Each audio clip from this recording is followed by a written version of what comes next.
A tool to compile RPMs in a quite efficient manner, we tend to believe, and we would like to introduce this. So, I want to talk about compiling RPMs in a distributed manner using the mock build system and the ice cream distributed compiler, which I introduce later. And let's go.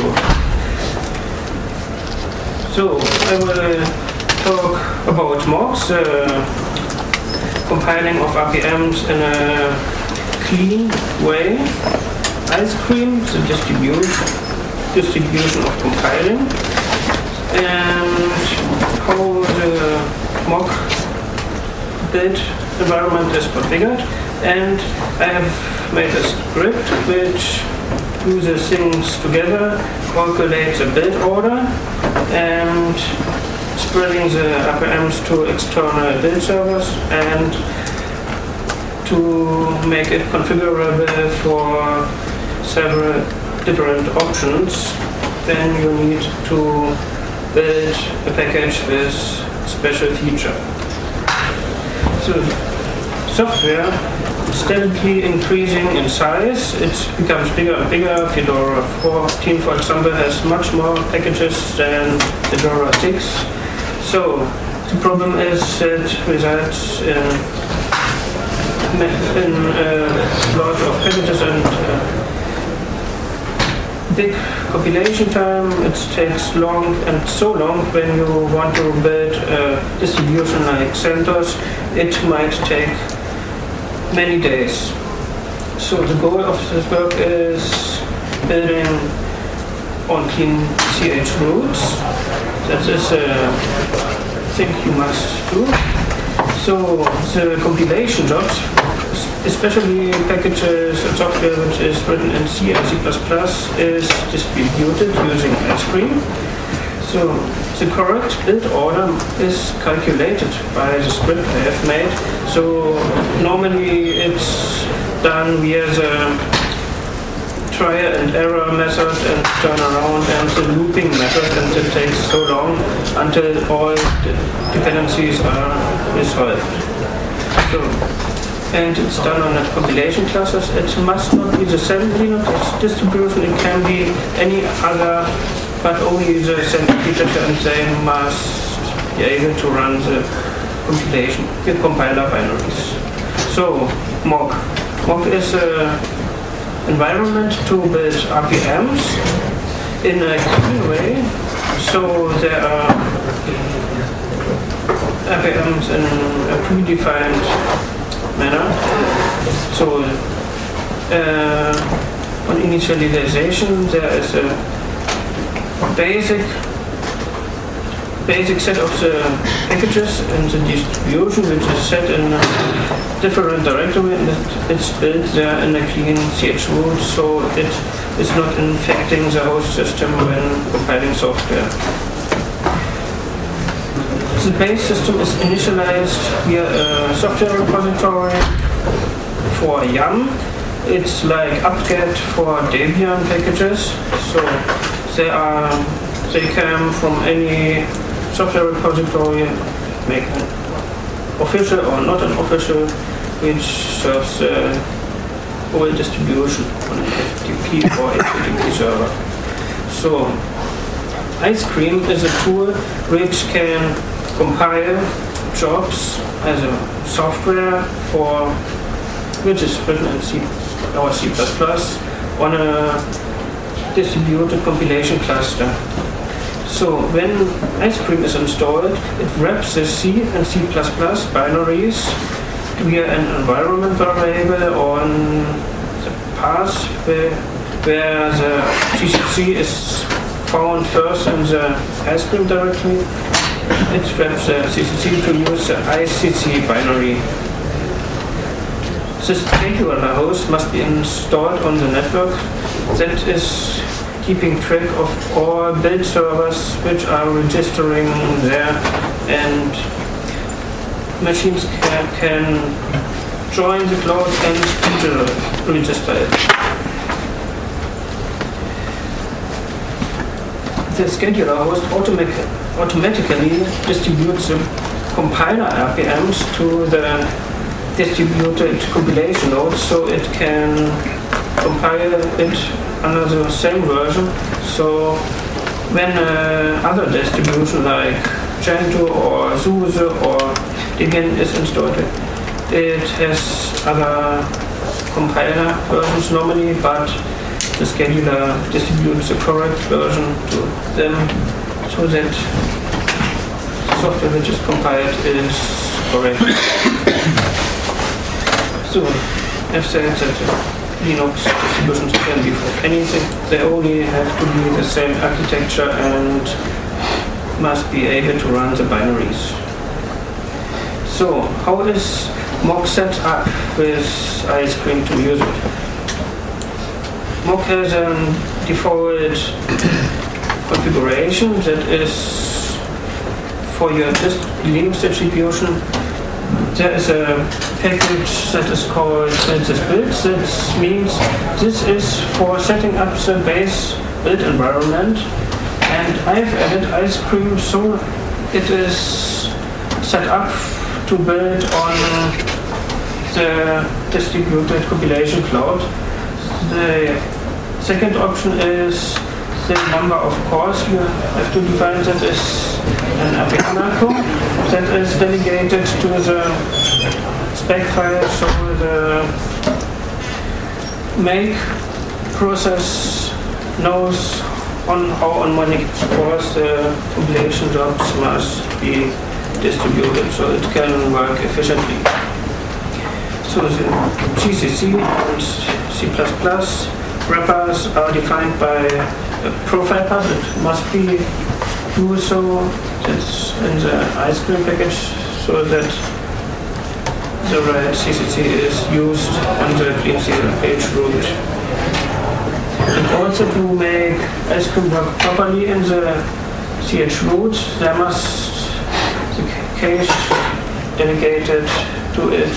It is done with a site default configuration that mounts the directory of the host machine into the CH root. So, build from scratch is a script that I have written, and it's in a package that is called mock-util.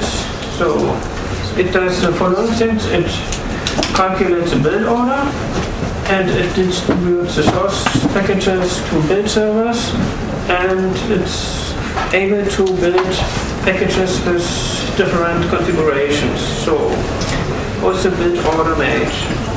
So, the shell script calculates the build order, sends SRPMs to external servers, it manages the build process with specified configurations, and so, how's the build order calculated? So, RPM is magic, has many features. You can query what the package needs, what the package provides, and here the spec file is scanned for the resulting binaries. It is needed to calculate the dependency tree. So you generate a list of packages and the information what they need and what they serves.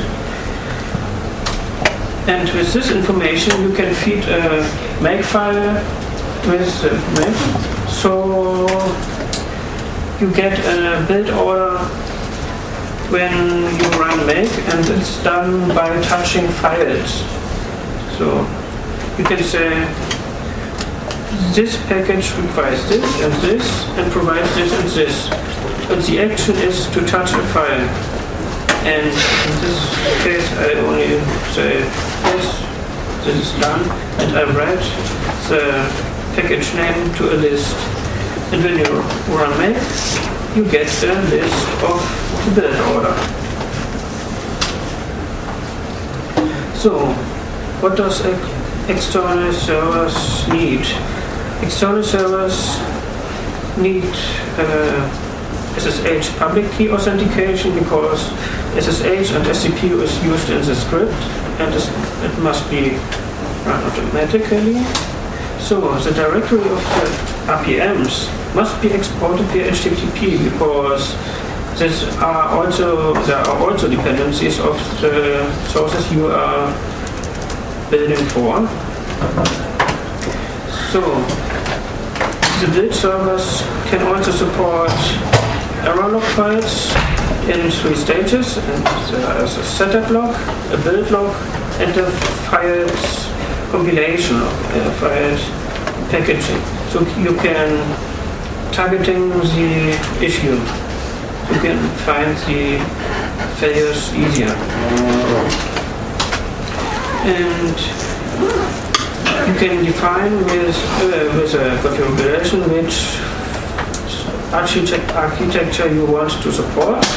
And there's another feature which I added, that is building packages with special options. So there's an additional file you can add into your SRPMs directory, and this contains the package name, a version, regular expression, and RPM macros. So I give you an example for this. The package VLC, you know it, it's a media player. So normally the media player does not support V4L2, but it's configured to use it by defining an RPM macro. So you can write the file build rules and can write this line VLC 1.1 x -d with this option, and then this package is compiled with this special option, so you get a binary RPM with V4L support in VLC. And also you can define different options for the same package, for the same version. So you can build the package twice or more times with different options, and it builds it for you with this different option, but you have to take care that the name prefix is resulted by the RPM macro. In other case, it would be overwritten. That's the infrastructure of the compilation cluster. This is the build master where the source RPMs are stored in a SRPM directory. So the SRPMs are sent to the mock build server, which starting compiling the jobs into the build cloud. And this cloud is compiling C and C++ source files, and the object code is set back to the build server, and it can build much faster. So the build server also needs a repository for the base distribution, which is stored in a local or a remote RPM repository where the CentOS or Fedora or Red Hat distribution is stored. And also the binary RPMs from the buildmaster must be exported to the repository, so they can be needed as dependency for the mock build server. So the mock is a project from Fedora. You can download it on the Fedora website. Sorry, your microphone is dropped off a bit.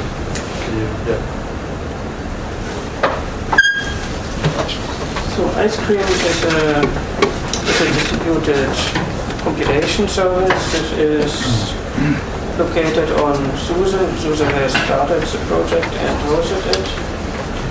Your mic is off. I don't know. Seems to be the battery dead or so.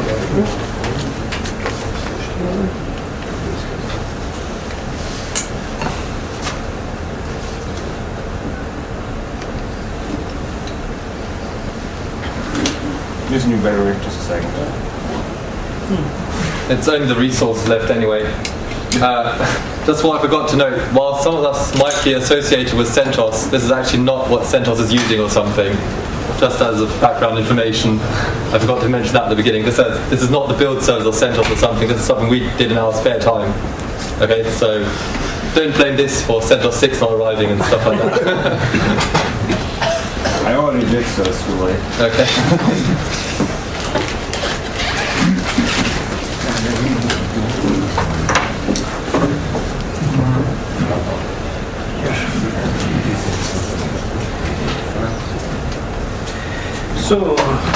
So, mock is a project from Fedora, and it's hosted on the Fedora wiki site, and it can be downloaded there, and there's a nice documentation.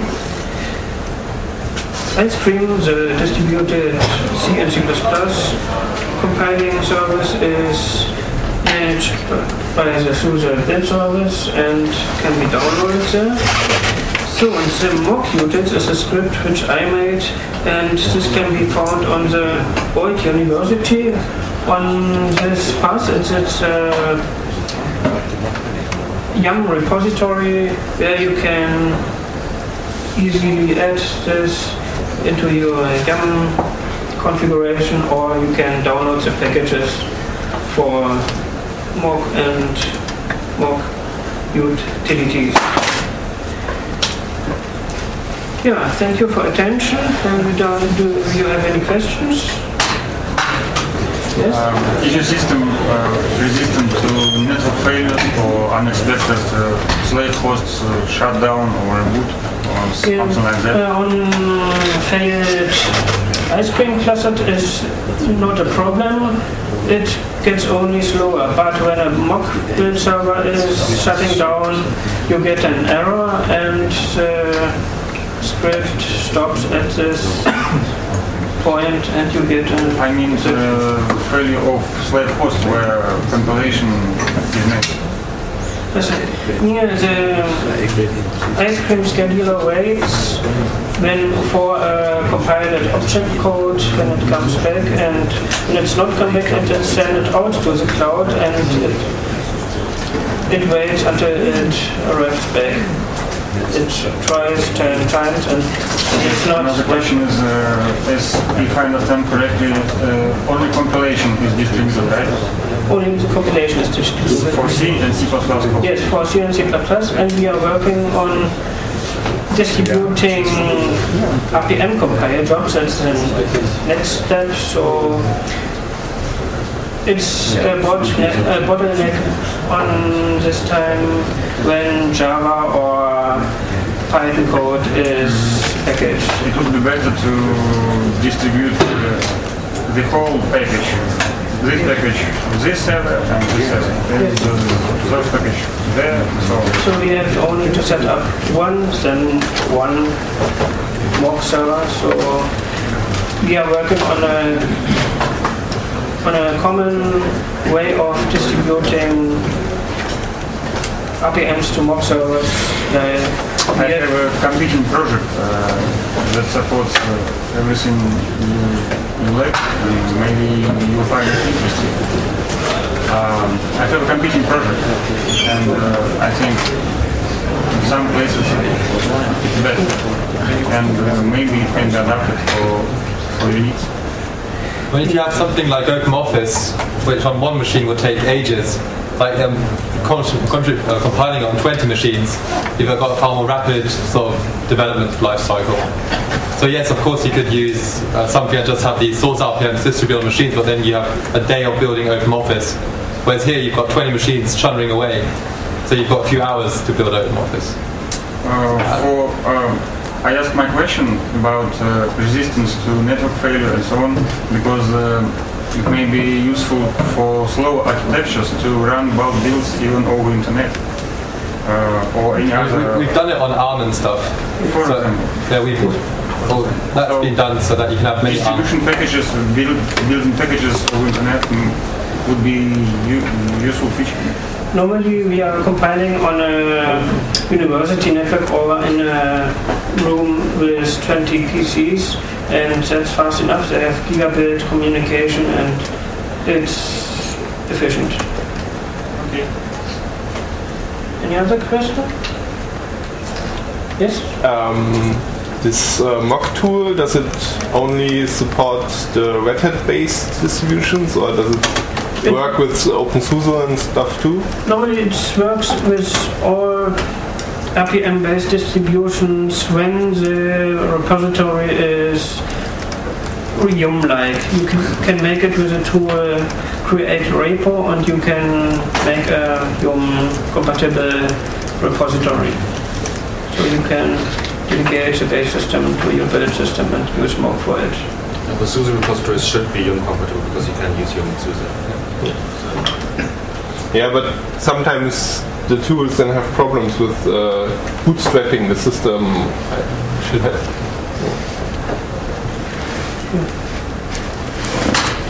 Yes? How good does the dependency calculation actually work for a real-world case? For example, rebuilding CentOS. How much manual work is required to get the build ordering right? Yeah, there are some issues for bootstrapping with special options that are not covered here, and normally you can recompile a whole distribution when the spec files are really correctly defined, but it depends on older versions and it's not always fitting to build a whole distribution in one case where 100% of all packages are clean. We're moving away from the make file solution because make is very easy because you can have this dependency resolution quite easily. And now we've started to write a Python script. So basically you give it a source RPM or a source of some sort of directory, and it will start parsing every source RPMs and build the whole tree. And then you can have funky graphics and everything. So we started coding that, and that hopefully should sort of automatically be able to resolve the circuit dependencies and everything. Hopefully. It only uses the source RPMs in the spec files. It doesn't include like. So if I would include a file dependency, for example, or something in build-grass, that wouldn't work. Yes, it does work. It does. So you can have a dependency on bin sh. So it uses the binary RPMs too for the dependency. I mean, this information is not available in the source RPM. It figures it out. And Okay. then it says okay this, and then it checks at what provides. Okay. That because it says in the files section, doesn't it? But it doesn't work for curl or stuff like that? No.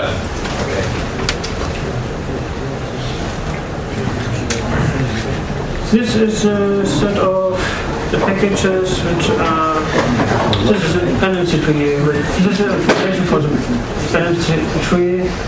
These are the packages, like Chromium Cairo.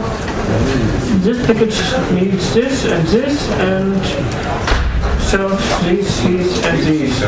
And with this information you can calculate the dependency tree and then the graph looks like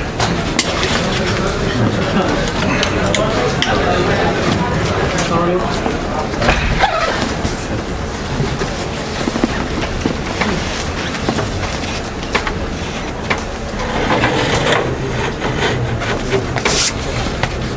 But that's only a small bit, that's only the first 1,000 packages or something. Yes, this is a dependency graph. It looks like this, but it's not nice. It's more funny than The whole tree, sensible. to compile, I tried to make a graph of the whole tree, so the whole Red Hat 6 tree. And it was my machine, like i7 quad core, whatever, 8 gigabytes of RAM.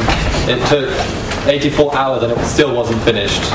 So I just gave up at some stage. So we just took the first 1,000 packages and said we could do it. If someone really has the manpower to, or the processing power to create this massive graph, then he can.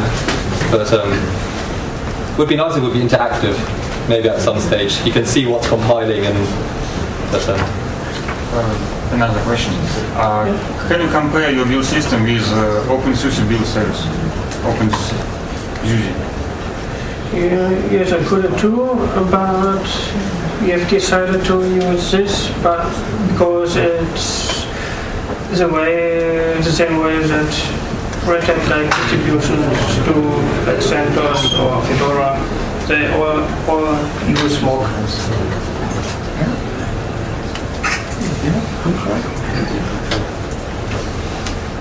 Any other question?